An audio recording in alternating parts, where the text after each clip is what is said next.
If you're over 50 and struggling with joint pain, you may have been told to try yoga to stretch yourself out. Well, what if I were to tell you that your yoga may actually be making your joint pain worse?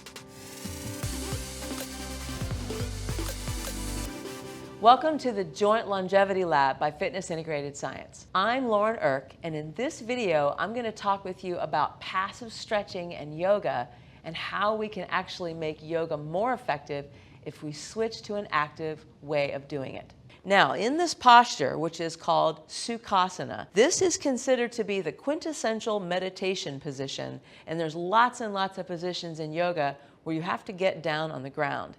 Having taught yoga for many decades and also having a teacher training program that I certified thousands of yoga teachers, I found that most people are tight all the time and their yoga has made them feel joint pain, but they thought if they were just going to continue with their yoga practice that eventually their joints would open up and they would have less pain. Now there's one that you've probably heard of in this posture about the idea of a hip opener. A hip opener, as if our hips are designed to open, which they're not, but they may feel tight. Now let's say that when I'm sitting on the ground that I don't feel very stable and I feel that my back is hurting, I'm rounding and my knees are way up here. This may be your genetics. Your hips may not move that way ever, and we have to understand that not everybody is meant to be in every position.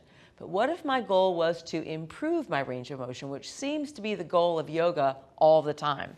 Let's take a look at one of my hips. So let's just say when I'm here, many times as people move into this pose passively, they use speed to bring their leg up, and then they may even pull it up, which is already a problem because I've never really looked at my active range of motion, and then they just allow gravity to take over and move the leg to the floor. Now for me, that's as much range for my hip as it's going to go.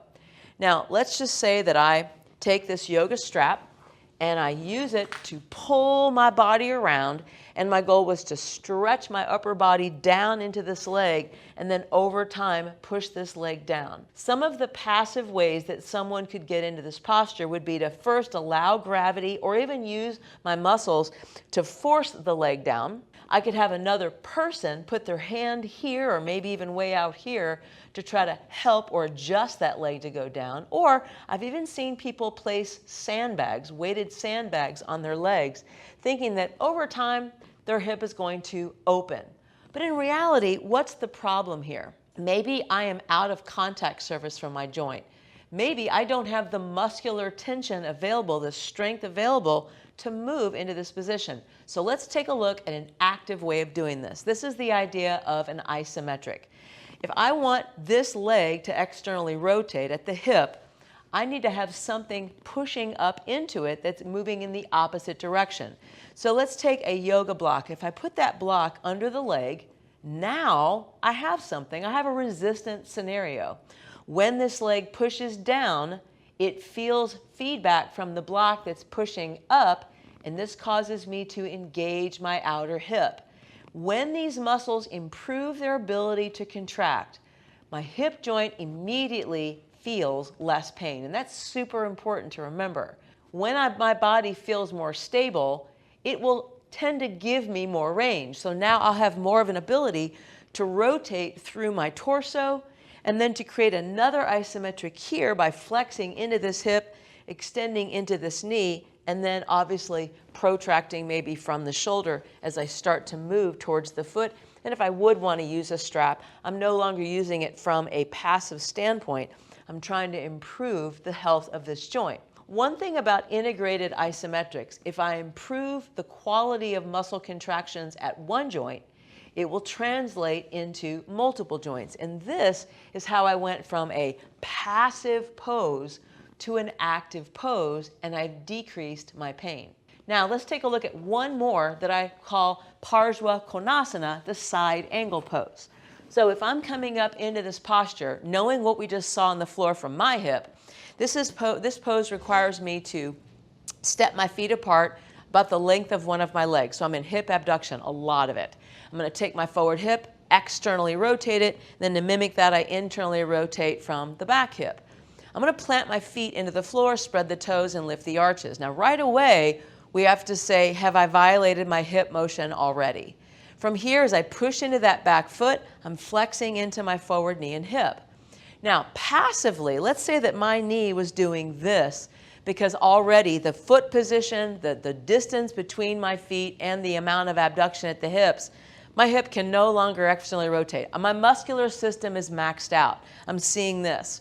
A passive way that people do this is they place their elbow on their leg and they push that leg back, or put their hand on the ground, use their arm, or I've seen people use yoga blocks so that this arm is trying to push the leg back. So in a sense, I'm trying to stretch the hip adductor muscles, my inner thigh muscles, or my internal rotators to try to force that leg back. This did not come from the muscles that perform this action. This was actually a passive standpoint.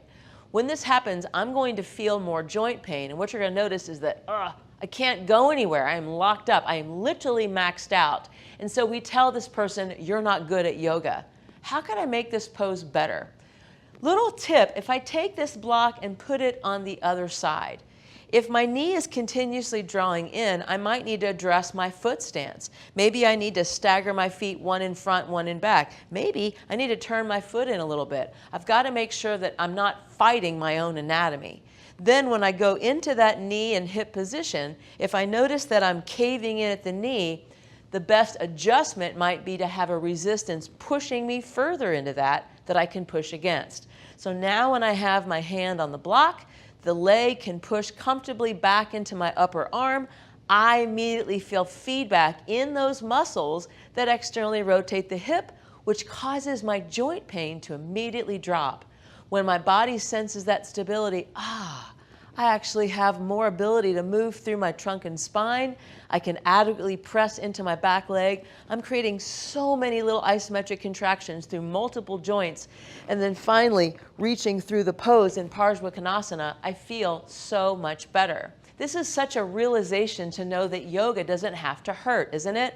And if you've ever been somebody that has gone to a yoga class and left feeling more irritated than opened, this is not because the yoga was at fault, it's because the yoga wasn't adapted to you. If you'd like more information about demonstrations like this in full workouts, head on over to my platform, Fitness Integrated Science TV, which is designed to help adults over 50 reduce joint pain, improve joint mobility by progressive resistance training. If you like this video, if it spoke to you, please make sure to give me a thumbs up and subscribe to my channel so that we can push this through the algorithms and I can help more people. Please forward this to anyone that you know that needs to hear this. And lastly, if any of you have ever suffered from some sort of joint pain in a yoga class, please leave a comment below. I would love to hear more about your story. Remember, strong, stable joints have to be supported by strong muscles. Thanks for watching, and I'll see you next time.